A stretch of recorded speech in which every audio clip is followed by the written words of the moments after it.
What's up, everybody? Welcome to Truthology. I'm your host, Drew Bauscher, and guess what? It was officially supposed to start summer this week, so I had to throw on a Hawaiian shirt, but I wanted to let you guys know, Truthology will continue all summer long, but it's going to be once a week on Thursdays. I also want to let you know, be ready, because the summer calendar will be released soon, so get ready for all those announcements. Finally, hey, this week we did a poll on Instagram. A poll that asked the question, does anybody else get worried or anxious? And almost 100% of people said yes. So, that's what we're talking about today. So, let's check out this episode of Truthology.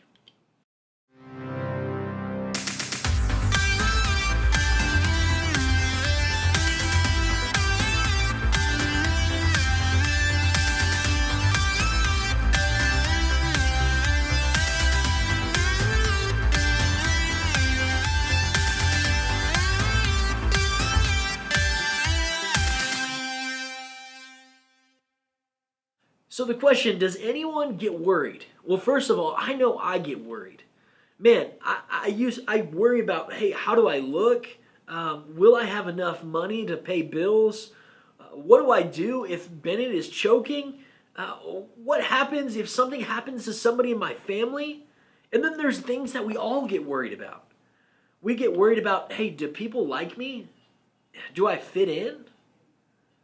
We get worried about death. About tornadoes? About the coronavirus? Am I seen the way I want to be? Am I really going to heaven? Does God really forgive my sins?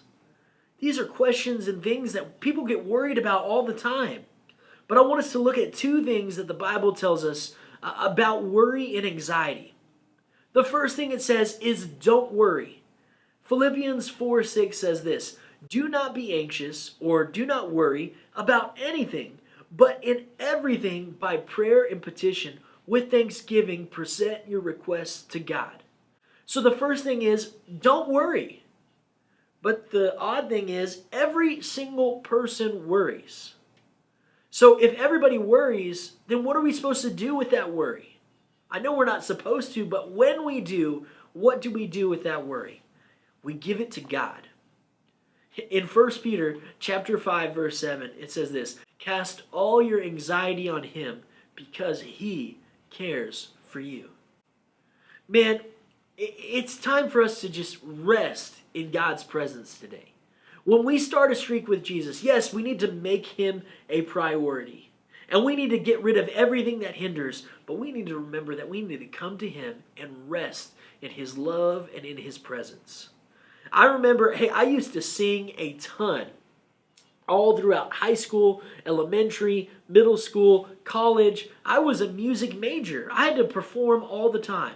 But I remember the first time I sang in front of people, the first time I talked in front of people, this man told me, he said, hey, right before you're about to talk, he could tell I was nervous. He said, right before you're about to talk, what you need to do is take a deep breath and breathe out and just go for it.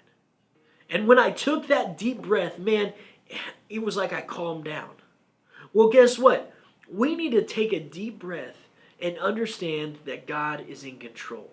Psalm 62:5 says this, yes, my soul, find rest in God, my hope comes from him.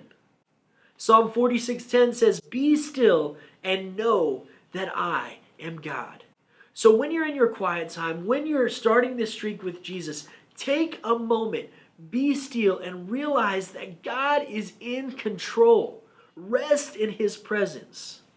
Resting in his presence means understanding that God is in control. So the application or the truthify for this passage is this.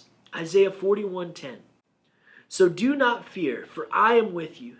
Do not be dismayed, for I am your God. I will strengthen you and help you. I will uphold you with my righteous hand. So remember, when I get scared about Bennett, worrying that he would choke, worrying that something would happen to him. I have to realize that I'm not in control. I have to be still and give it to God because God's in control. And when I rest in His presence and understand who's in control, my worry and my anxiety goes away. So remember, start a streak with Jesus today and rest in His presence. We'll see you next time.